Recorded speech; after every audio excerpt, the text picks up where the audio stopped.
In this video, we will demonstrate how to rearrange the blocks on Dixon's modular connection system.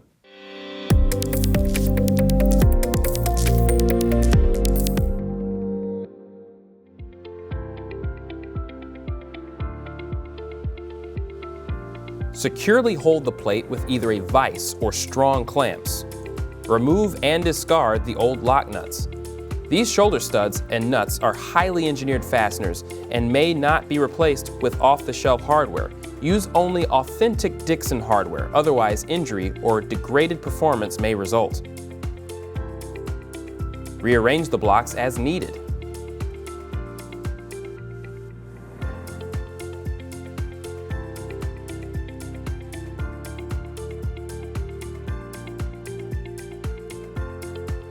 Thread on the new lock nuts provided with your repair kit.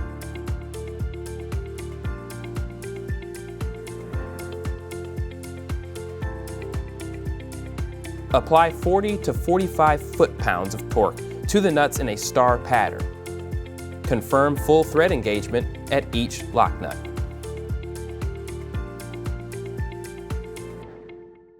If you have any questions, comments, or concerns, please contact us at dixonvalve.com. Be sure to like this video and don't forget to subscribe to our YouTube channel.